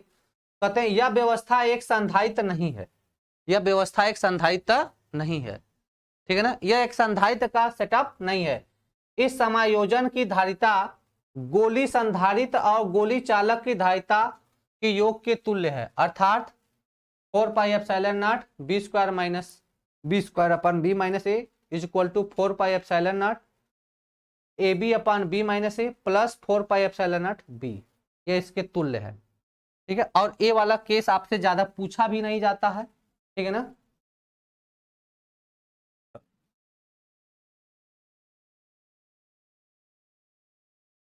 आगे बात करते, बेलनाकार के लिए पूछा नहीं जाता, बेलनाकार वाला छोड़ दो, बेलनाकार के लिए कोई मैटर नहीं है। अब हम पढ़ेंगे संधारित्रों का संयोजन, अब हम पढ़ेंगे, देखो आवेश Q बराबर है, Q बराबर है, केवल परिमाण में डिफरेंट है, केवल मैग्नीट्यूड में डिफरेंट रहेगा, और लेकिन देखोगे तो केवल उसका डायरेक्शन, मतलब एक प्लस तो एक माइनस, चार्ज डिफरेंट रहेगा, मैग्नीट्यूड सेम रहेगा, ठीक है ना। आगे हम पढ़ेंगे संधारित्रों का संयोजन, क्या पढ़ेंगे भाई, संधारित्रों का संयोजन।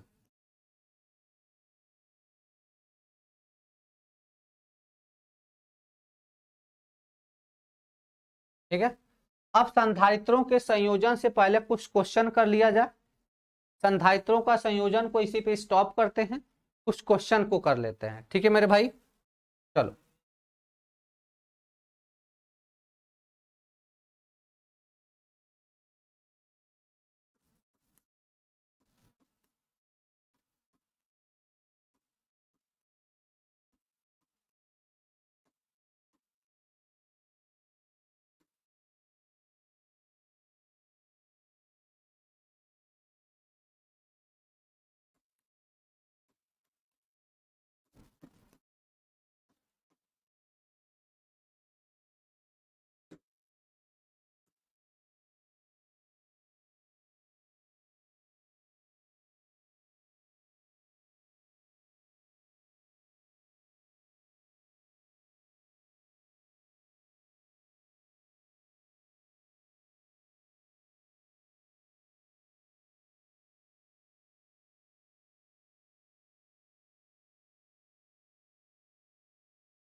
ठीक है भाई, चलो क्वेश्चन पे आ जाओ। ठीक है, अब क्वेश्चन पे आ जाओ। संधारित्रों का संयोजन, ठीक है ना, उसको हम लोग नेक्स्ट टाइम पे पढ़ेंगे। अब करते हैं क्वेश्चन, ठीक है ना। जितना टॉपिक पढ़े हो उसी से हम रिलेटेड करेंगे यहाँ पे क्वेश्चन। पर चलो भाई पहले क्वेश्चन पे आ जाओ। क्वेश्चन नंबर 1 सभी लोग कमेंट बॉक्स में डालोगे। अब कमेंट बॉक्स अपना खोल लो, क्वेश्चन पढ़ो। क्या कर रहा है? किसी आवेशित संधारित्र की स्थितिज ऊर्जा, किसी आवेशित संधारित्र की स्थितिज ऊर्जा निम्न में से किस सूत्र से प्राप्त होती है? Q बराबर चालक पर आवेश है, C क्या है? इसकी धारिता है। Q क्या है? चालक पर आवेश है, C क्या है? इसकी धारिता है। आपसे क्वेश्चन पूछा जा रहा है। क्वेश्चन नंबर 3 कहां से आ गया? एक नहीं है क्या? क्वेश्चन नंबर 3 डायरेक्ट कैसे आ गया? चलो जो भी हो खैर, अगर क्वेश्चन नंबर 3 आ गया तो डायरेक्ट हम 3 से ही कर लेंगे, ठीक है ना। वैसे मेरे हिसाब से क्वेश्चन नंबर 1 यहाँ पे कहाँ गायब चला गया? एक नहीं है क्या? चलो ठीक है, यहीं से डालो, ठीक है ना। चलो चलो भाई बताओ। बिल्कुल सही, कृष्णा कृष्णा कृष्णा, दीपक चौहान, बिल्कुल सही भाई। ए होगा, है ना, ए होगा। क्या पूछा जा रहा है? स्थितिज ऊर्जा U बराबर हमने क्या बताया था? हाफ सी भी स्क्वायर होता है। U बराबर कितना होता है बेटा? हाफ सी भी स्क्वायर होता है। और C बराबर क्या होता है? Q बाई, C बराबर क्या होता है? Q बाई भी होता है। इसी को प्लेस कर दो। U बराबर 1/2 Q बाई भी इंटू इंटू भी, इंटू कितना हो जाएगा? भी हो जाएगा। स्क्वायर एक ठो भी से कट जाएगा, एक ठो भी से क्या हो जाएगा? कट जाएगा, ठीक है ना। तो कितना हो जाएगा? U बराबर 1/2 क्यू भी हो जाएगा। अब भी का वैल्यू रख दो। अब भी का मान यहां से रख दो, तो भी बराबर क्या हो जाएगा? Q बाई सी। और इसको यहाँ पे प्लेस कर दो, यही वाला मान उठा के रखो। जैसे क्या हो जाएगा? 1/2 गुणे क्यू इंटू क्यू बाई सी, तो क्यू क्यू क्यू स्क्वायर हो जाएगा। तो यहाँ से यू बराबर 1/2 C into Q square, into कितना हो जाएगा? क्यू स्क्वायर, ठीक है। A is the right answer. A red pen से शायद दिख नहीं रहा होगा, मैं चेंज पेन कर लेता हूँ। ए इज द क्या हो जाएगा? राइट आंसर हो जाएगा। अगला क्वेश्चन बताना मेरे भाई। यदि पृथ्वी का पृष्ठीय क्षेत्रफल ए है, यदि पृथ्वी का पृष्ठीय क्षेत्रफल ए है, कितना है मेरे भाई? ए है। आयतन कितना है? v है। आयतन कितना है? v है। तब पृथ्वी की धारिता, तब पृथ्वी की धारिता का मान होगा। बताना, पृथ्वी की धारिता का मान होगा। तब पृथ्वी की धारिता का मान होगा, बताना।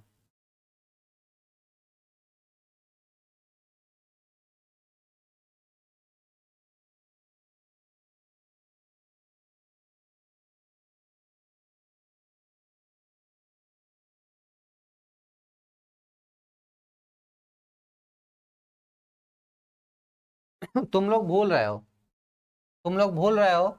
मैंने पृथ्वी की धारिता c बराबर मैंने बता रखा था कि भाई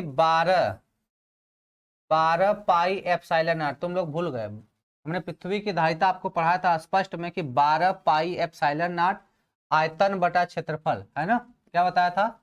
आयतन बटा क्षेत्रफल। ये धारिता वाले चैप्टर में पढ़ाया गया था।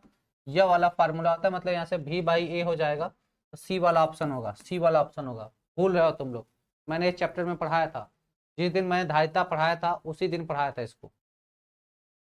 केवल जिस दिन मैंने धारिता बताया था, जिस दिन धारिता मैंने पढ़ाया था इसको बताया था। और मैंने बताया था यह थ्योरेटिकल क्वेश्चन जरूर है, यह आता है। अगला क्वेश्चन। R1 एवं R2 त्रिज्या के दो गोले, R1 एवं R2 त्रिज्या के दो गोले जिन पर आवेश क्रमशः Q1 और Q2 है, जिन पर आवेश क्रमशः Q1 और Q2 है, परस्पर संबंधित किए गए हैं। देखो दो गोले हैं, ये R1 त्रिज्या का है, इसका त्रिज्या कितना? R1 है, इसका त्रिज्या कितना? R2। संबंधित किए गए हैं। इस पर चार्ज Q1 है, इस पर चार्ज कितना? Q2 है। अच्छा अलग अलग है, समझो इधर। एक यह है, एक यह है, इसका R1 त्रिज्या है, इसका R2 त्रिज्या है, इस पर चार्ज Q1 है, इस पर चार्ज कितना Q2 है। परस्पर संबंधित कर दिया गया, अब जोड़ दिया गया तब विभव समान हो जाता है।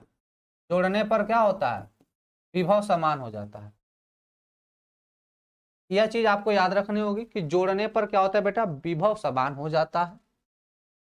तब निकाय में ऊर्जा पूछी जा रही है, तब निकाय में ऊर्जा पूछी जा रही है। करा कोई परिवर्तन नहीं होगा, वृद्धि होगी, सदैव कमी होगी। Q1 R1 Q1 R2 equal to Q2 R1 होने तक कमी होगी। क्या होगा, कमेंट करके बताओ।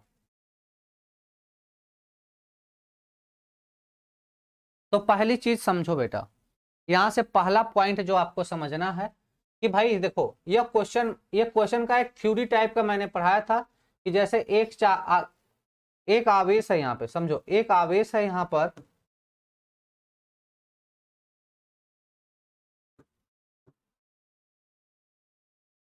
ठीक है। पहले एक गोला लो, पहले एक गोला यहाँ पर है, एक गोला यहाँ पर है, इसका त्रिज्या R1 है, इसका त्रिज्या कितना है, R2 है। तो भाई मैंने बताया आवेश Q1 है तो धारिता C1 होगी, विभव V1 होगा। इस पर आवेश Q2 होगा, धारिता C2 होगी, विभव V2 होगा।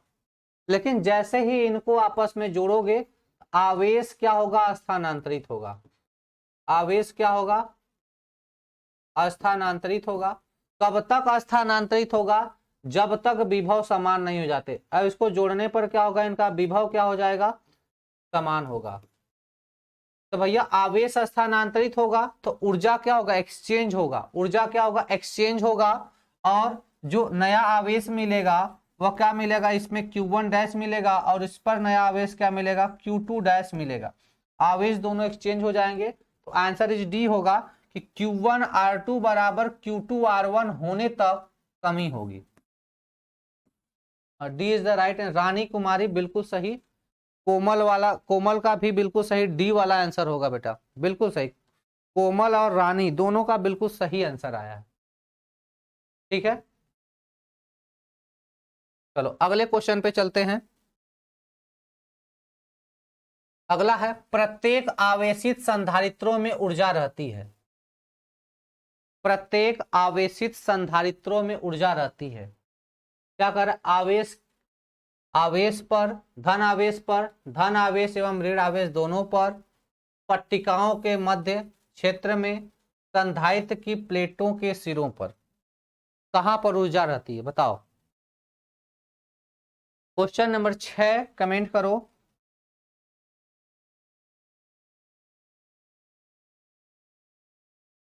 चलो भाई, क्वेश्चन नंबर 6 क्या कर रहा है, प्रत्येक आवेशित संधारित्र में ऊर्जा कहां रहती है। जैसे आवेशित संधारित्र है, प्लस है, कोई भी बना लेते हैं आप, गोलाकार भी बना सकते हैं, या माइनस है, या आवेशित संधारित्र हो गया। अब करा इसमें ऊर्जा कहाँ रहती है, तो बेटा इसी बीच में जो क्षेत्रफल है ना, इसी बीच में रहती है, इसी में ऊर्जा रहती है, प्लेटों के बीच में, पट्टिकाओं के बीच में, है ना, पट्टिकाओं के बीच में। Option is C, option is C. पट्टिका संधारित्र है, संधारित्र के बिचवा में रहेगा क्योंकि ऊपरा रहेगा, डी कह रही है रानी कुमारी, करे डी होगा। अरे थोड़ा दिमाग उमाग लगाओ, अभी पीछे में पढ़ा, इसीलिए थ्योरेटिकल पढ़ा रहा था मैं। अगला क्वेश्चन है भाई, सी धारिता के संधारित्र में, सी धारिता के संधारित्र में संचित ऊर्जा क्या होगी। संचित ऊर्जा क्या होगी, जबकि उसका विभव भी तक बढ़ाया जाए, उसका विभव कितना बढ़ा दिया जाए, भी तक बढ़ा दिया जाए। संचित ऊर्जा कितने तरह भैया, U बराबर हाफ CV स्क्वायर का तो दिख रहा है क्या, अभी थोड़ी देर पहले बताया था, U बराबर हाफ CV स्क्वायर, अभी थोड़ी देर पहले मैंने बताया था। क्वेश्चन नंबर 7 बताओ भैया, 7 का B हो जाएगा, 7 का कितना हो जाएगा, B हो जाएगा। अगला क्वेश्चन, संधारित्र का उपयोग इलेक्ट्रिक परिपथों में किया जाता है। क्या कह रहा है, संधारित्र का उपयोग इलेक्ट्रिक परिपथों में किया जाता है, जहां उपकरणों में क्या कह रहा है भाई, जहां उपकरणों में अधिक आवश्यकता होती है, जहां उपकरणों में अधिक आवश्यकता होती है।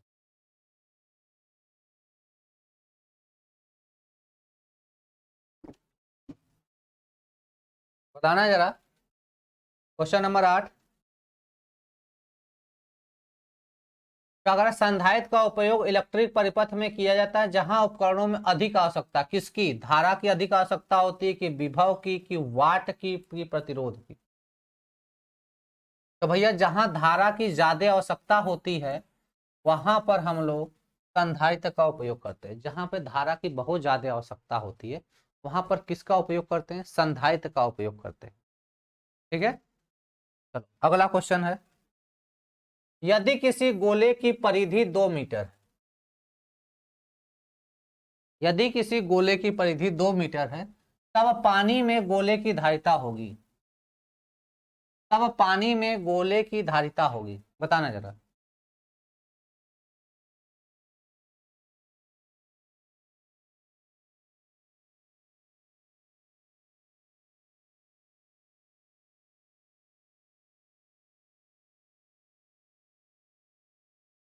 बताना भाई सब लोग।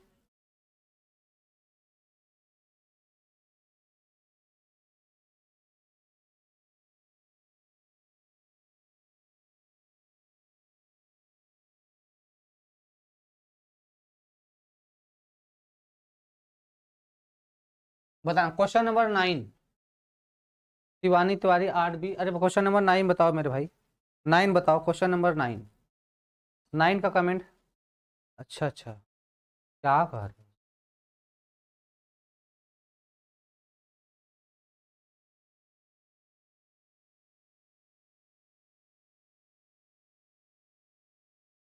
क्वेश्चन नंबर 9 बताओ, 9, 9 बताओ भैया, 9।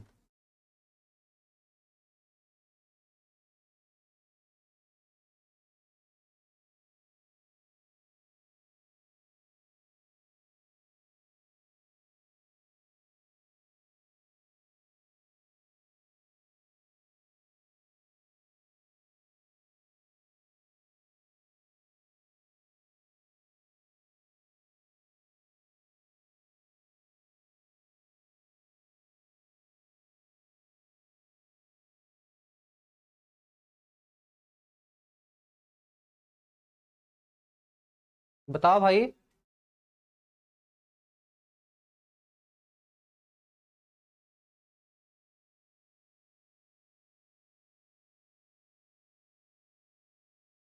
सर कमेंट जा रहा है, हाँ सानू आ रहा है, ए सही है, बिल्कुल गलत है यार, देखो ध्यान देना, यहाँ पे ध्यान देना, क्वेश्चन को कैसे सॉल्व कर। अच्छा सही है, मेरा वीडियो तो आ रहा है ना। हाँ कमेंट आ रहा है तुम्हारा, देखो।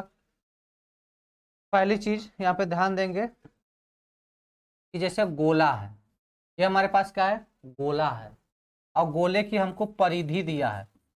गोले की परिधि कितनी होती है बेटा, 2πr। गोले की परिधि कितनी होती है, 2πr, ठीक है ना। गोले की परिधि कितनी होती है, 2πr। और ये कितना दिया है, 2 मीटर दिया। कितना दिया है बेटा, 2 मीटर। ऐसे लिख ले, 2 मीटर 2m कर ले। ध्यान देना, क्या करें, यदि किसी गोले की परिधि 2 मीटर है, परिधि होती कितनी है, एक गोलवा है, एक परिधि 2πr है, तो देखा इधर, दो दो से कट गल, दो दो से कट गल, आर बराबर का आ जाए, एक पाई के भेज दे इधर, तो 1/पाई। तो ये त्रिज्या कितना निकल गल, एक त्रिज्या जो है आर, ये कितना निकल गल, 1/पाई। ये इसकी त्रिज्या हो जाएगी, ठीक है ना, ये इसकी क्या हो जाएगी, त्रिज्या हो जाएगी। सब लोग सहमत हो, चलो इतना हो जाएगा, तो हम गोले के लिए निकालेंगे, गोले के लिए धारिता सी बराबर, गोले के लिए धारिता क्या होती है, सी बराबर, तो हम कहते हैं सर 4πε0 के आर। कितना होता है, गोले के लिए धारिता कितनी होती है, 4πε0 के आर। अंकित पाल बिल्कुल सही आंसर है बेटा, अंकित पाल बिल्कुल सही आंसर है। अब इसी को हम करेंगे सॉल्व, इसी को हम क्या कर लेंगे, सॉल्व कर लेंगे, हमारा आंसर आ जाएगा। ठीक है लेना। चलो अब देखो, परावैद्युतांक की बात करें तो परावैद्युतांक की बात करें तो K बराबर 80 होता है, किसके लिए? जल के लिए। जल के लिए क्या होता है? K बराबर 80 होता है, याद रखना। जल के लिए K बराबर कितना होता है बेटा? 80 होता है। क्या होता है? C बराबर, अब इसको देखो, K बराबर क्या होता है? 1/4 पाई एप्सिलॉन नॉट, और इसका मान कितना होता है? 9 इंटू 10 का पावर 9 होता है। एक काम करते हैं, यह 4 पाई एप्सिलॉन नॉट डायरेक्ट ऊपर है ना, तो एक बटा क्या हो जाएगा? 9 इंटू 10 का पावर 9 इंटू K का मनवा कितना रख देंगे? 80, और R का मनवा 1/पाई हो जाएगा। 1 बटा कितना हो जाएगा? पाई हो जाएगा। अब पाई का मनवा कितना होता है? 3.14 होता है। 3 दशमलव कितना होता है? 1/4 होता है पाई का मनवा, ठीक है ना? पाई का मान कितना होता है?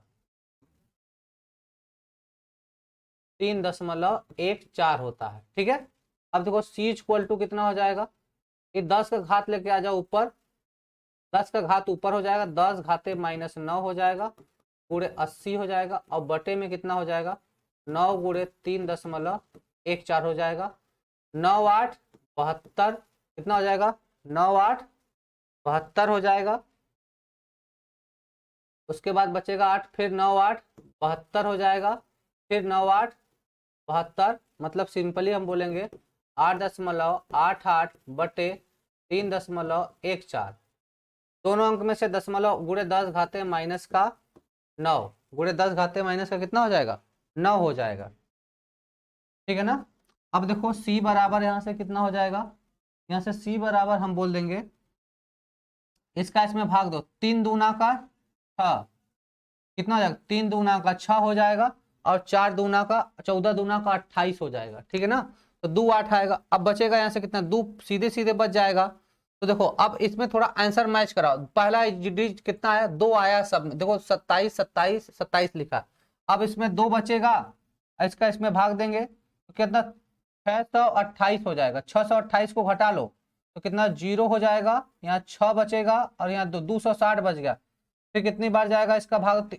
नहीं जाएगा तो दशमलव लगा दोगे। क्या करोगे? दशमलव लगा दोगे, यह हो जाएगा 2600।